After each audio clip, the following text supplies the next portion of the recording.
Okay, just talk about how you really got into racing, and then I'll ask you the questions after that. Okay.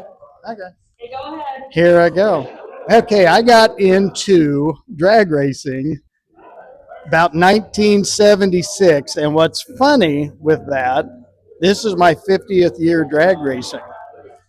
So, first race car was a 57 Chevy, ran it for about 2 years. I've still got my first runner up trophy from that year, 1976. And then went through a few classes, front engine dragster, then top alcohol funny car. And I didn't win a race until 1984. And when we won that first one, my team and I did not look back. We just kept winning. We won world championships, the American Hot Rod Association, Division 5 championships. And yeah, we kind of like that winning thing. I know the first question is like, what's the current drag racing class? And then say what you want. Yeah, right now we're doing jet dragsters and jet funny cars. I got in jets in 1980, and again, haven't looked back. Okay, so how fast did the Pyromaniac go today? Pyromaniac went 265 mile an hour today, 596, and my personal best in Darren Bay's dragster was 306 mile an hour, and in Darren's dragsters, everything was 300 mile an hour plus. That guy knows how to build a car or have a car built and knows how to tune it. So, yeah, I was very fortunate to be with him for as long as I was, many years, as him and I raced together. And, of course, I had my own team, and Darren and I would book shows together. And it was, he's my brother, and I've known him now 25 years, and we've never had a bad word between us. Okay, so what was the most challenging part of like the whole race? Like weekend before, and then the like race weekend. There's no challenge. It's just enjoyment. Yeah, this is our life. This is and I think maybe that's what helps with drag racing is a lot of people may see something as a challenge. We just see it as normal. You have a problem, you solve it. Like they say, what you can't remedy, you endure. So, yeah, yeah, our biggest challenge, like right now, is just trying to get this new car started. We're not giving up on it, but it's a bit of a challenge, but we'll make it happen. Back when you were driving your own funny car up until now, what were your favorite tracks that you got to race at? This one here, Woodburn. I love racing Boise, Firebird Raceway. The people, the crew, it's just so welcoming. Woodburn is our home track, and it's not just because of logistics. It's the same deal. So welcoming here. The people are great, and we've been racing here now for about 25 years. I know a lot of people, and I love seeing them. And you're one of my favorite people to race with. You've been with me since you were 12, and I got to tell you, and like I tell people, Megan, because of you, we don't have bad days. We can have a run, and we just shake it off. It's like, Megan's here. So, yeah, thank you for being part of our team since, you were 12. How do you prepare for like a race day? Like when you're at home, and then when you get to the track, you are like in the trailer getting ready. How do you prepare for like the important time of the day? Like in the morning, I'll have a breakfast. That'll be all I eat all day until the race car is put away, or I get out of the car at the end of the day and they let me go inside. But as far as prepping and stuff, again, it's just it's just a day you just look forward to it. There's you're not stressed, but you're serious about what you're doing. What kind of engine is in the Pyromaniac besides the jet engine? What other engine is there like part of it? Yeah, what we have is what they call a Pratt Whitney J60 jet engine, and that's all I have ever worked with. So that's all I've known, since 1988. So I see some of these other cars with different engines, and I wouldn't even know what screw to turn, what to stay away from. But the J60, it and I are very familiar with each other, and so we have really good luck with them. How do you and Steve adjust like the car suspension for like different traction and like rain with raining? How did you guys adjust the suspension in the red car versus like normal? Yeah, as far as like suspension and stuff, Steve set that up at the shop, and we haven't had any complaints from me driving it and stuff. So we've left it. It's almost like he hit it dead on at the shop, and then we can do adjustments for like weather, for the engine, for fuel control, afterburner fuel pressure, afterburner fuel volume, and stuff. So we and it was funny today when I came back with Patty said we ran a 596. I didn't even tune on it. The Mother Nature did the tune up for us today, so I never touched any of those screws.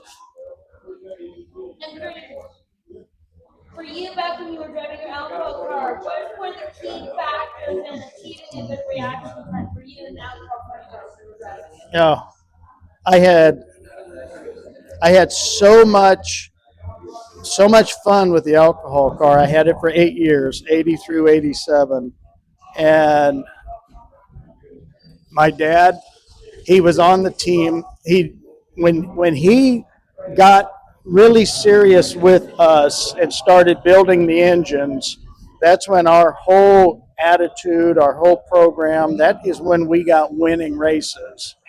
And I had so many good people on board with us. We had a lot of product sponsors, and we had a lot of sponsorship, that financially, and we couldn't have done anything without those people. I mean, when they say there's no I in team, boy, they are right on. It took a team of people to get us to the top, and we were on the top of our game, and we went out on the top of our game, which was, I think, a great way to close out our career, and then moved into the Jets, and you have a couple little learning curve in that, and man, after that, this has been a great ride. I'm going to keep on doing it. I'm 67 now, and I'm gonna keep riding that pony. For the jet car, what do you think is the most important safety feature on the whole car? Parachutes, one, are really good, and now NHRA, in their wisdom, has had us put on different safety shutoffs, and just in case you get into the wall, it'll shut off the engine and the afterburner and deploy the parachutes. And I think that it was something that needed to be done, but I guarantee you, Megan, we wouldn't have done it on our own. If NHRA hadn't implemented it, we would have never done it. None of the jet teams would have done that. So my hat's off to them. They're trying to keep us safe, and yeah, thank you, yeah, for making us keep ourselves safe. Yep. What really got you interested in drag racing in the first place? Friends, your normal deal. Your friend takes you to the drag strip. My dad took me out to the drag strip when I was probably 15. I had my first job, and Dad took me out to the track. There was Kansas City International Raceway. It was the first track I'd ever at, and so yeah, you get that kind of interest, and then your friends would take you. So then you discovered that it wasn't that hard getting there. And then it just kind of became home. And then you're like, oh, I got to build a race car. And so for $40 a week, that was my budget. I built my 57 Chevy on $40 a week. And it was slower than a 7-year itch, which was probably great because what a great learning curve. When you were driving the alcohol car and when you learned in the jet car, what were the most memorable races that you ever had? Oh, the alcohol car. 1984 AHRA Spring Nationals. I won that race. The 1981 AHRA Spring Nationals is when I had my first crash. So Jack Wyatt and I were qualifying on a Saturday night. It was about 1 o'clock in the morning. There was rain delays, and I ended up putting that race car on its roof. And Megan, that's when I learned how to drive a race car because you learn you've got your limits, and I had went beyond my limit with that car. So for me, Tulsa, Oklahoma, the spring home of the AHRA Spring Nationals, that was my favorite. That was 2 points in my alcohol car career. It was first crash, first win, and then in the jet, um, Calgary was a really good track. Edmonton is a really good track to go to. And like I say, Firebird Raceway, coming here to Woodburn. Yeah, I got so many. I wouldn't even be able to pick one out. What advice would you give to like your granddaughter Tina if she wanted to start drag racing herself? Oh my God. Well, you know how much I have so much fun with her when she was here that year with us. Oh, yeah. If she wanted to do it, yeah, Grandpa here would put her in the right car, and yeah, I would definitely train her, and she would have the personality for it. There's no doubt. And how did you manage the pressure of racing like in the alcohol car, but also in the jet car? How do you manage racing at high speed in both those cars? Well, what's funny is like when I'm training somebody, how your eyes will see the speed, but your brain hasn't figured it out yet. So a lot of times when you step into a faster car, you're behind the car. It's ahead of you.